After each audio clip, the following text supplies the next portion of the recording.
Excellences, Messieurs les ministres, et chers collègues et amis, Excellences, Messieurs les ambassadeurs, Madame la directrice générale, Monsieur le président directeur de la publication, je ne sais pas où il est, c'est Hassan, Mesdames et Messieurs, je suis très heureux de participer à vos côtés à l'ouverture de cette journée de conférence sur une thématique de la plus grande importance. D'ailleurs, je vous félicite pour la qualité des intervenants prévus tout au long de cette journée qui ne manqueront pas d'apporter toutes leurs expériences et leur savoir à l'approfondissement de la problématique que vous posez stratégique pour notre pays. La consécration de la régionalisation avancée dans la Constitution marocaine de 2011 marque un tournant dans la vie politique et l'organisation territoriale de notre pays. Elle nous a fait passer d'une régionalisation naissante à une régionalisation réelle d'essence démocratique et tournée vers un développement intégré du territoire et durable, tant dans le temps que dans son essence et sa nature. Il est donc normal de retrouver cette thématique dans une série de conférences traitant du nouveau modèle de développement, autant qu'il ne peut être imaginé sans être traité sous le prisme de la régionalisation avancée et de ses acquis. Alors qu'il s'agit aujourd'hui de discuter de la régionalisation avancée sous le prisme de l'intégration régionale, il convient d'en définir l'espace et d'émettre des contraintes géographiques à même de nous aider dans la réflexion que nous menons aujourd'hui. Si la régionalisation avancée concerne le territoire national en infra-étatique,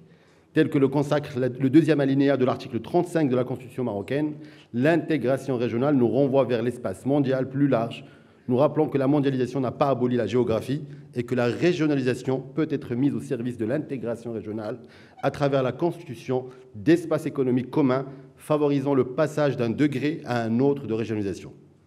en mettant l'infra-étatique au service de la construction supranationale. Dans ce contexte particulièrement marqué par la globalisation des échanges et des défis internationaux, il convient de poser la question de la régionalisation avancée à l'aune d'un espace mondial de plus en plus intégré et de plus en plus interdépendant. En effet, le processus de mondialisation, s'il paraît inéluctable, d'autant que l'actualité des derniers mois nous démontre sa prégnance et sa pertinence, il n'en demeure pas moins que les particularismes culturels et les spécificités locales demeurent au cœur des prismes pertinents de l'analyse géographique, économique des sociétés. Il s'agit donc ici aujourd'hui de répondre à la question de la dichotomie et l'articulation entre les territoires avec leurs spécificités propres et les faits sociaux plus fluides qui s'y produisent. Réussir à articuler régionalisation avancée et intégration régionale dans son sens large est donc un des défis majeurs auxquels notre pays doit répondre.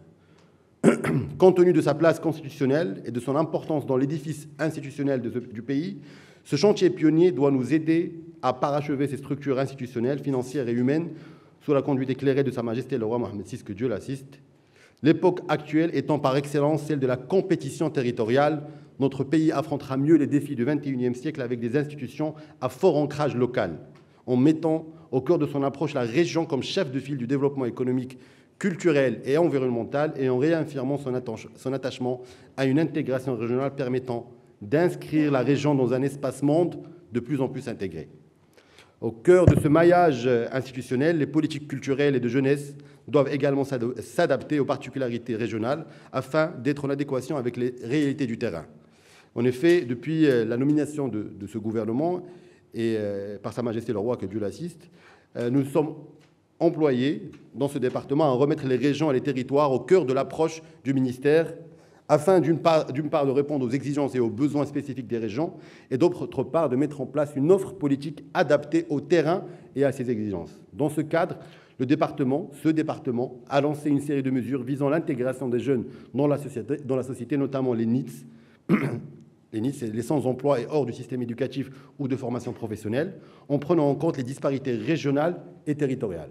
Aussi, notre ministère a décidé de la nécessité d'une égale distribution des infrastructures de jeunesse, de la protection de l'enfance sur l'ensemble du territoire national. Le 3 janvier 2010, à l'occasion de son discours d'installation de la commission consultative de la régionalisation, Sa Majesté le roi Mohamed VI, que Dieu le glorifie, avait qualifié le projet de régionalisation de chantier structurant qui traduit une option résolue pour la rénovation et la modernisation des structures de l'État. Sa Majesté avait à cette occasion invité à la mise au point d'un modèle maroco-marocain de régionalisation issu des spécificités de notre pays, en rappelant que parmi les nations, le Maroc se distingue par son patrimoine historique séculaire, autant que par son évolution moderniste notoirement connue en matière de décentralisation élargie. À travers la consécration de la diversité culturelle et linguistique marocaine, le Maroc affirme dans sa constitution sa volonté de promouvoir toutes les expressions culturelles participant à l'établissement de l'identité nationale propre et unique. La prise en compte de ces éléments culturels joue ainsi un rôle important dans notre volonté de promotion de la diversité des confluents de l'identité nationale, prenant en considération la dimension historique du fait régional marocain et qui aujourd'hui sont d'autant d'atouts dans la réussite de la régionalisation avancée. Ainsi, notre département s'évertue au dépassement par le bas de la définition purement cartographique du découpage régional, mettant la subjectivité collective au service de la consolidation et la cohésion du dit projet, et mettant en exergue les potentialités matérielles et immatérielles des territoires et régions. À titre d'exemple, je vois ici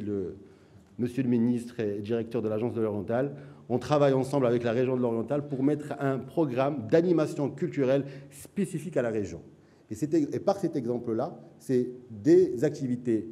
culturelles liées à la région qui feront aussi la promotion de cette industrie culturelle qu'on veut mettre en place. Donc je vous souhaite plein succès à vos travaux et vous remercie encore une fois pour votre aimable attention. Merci.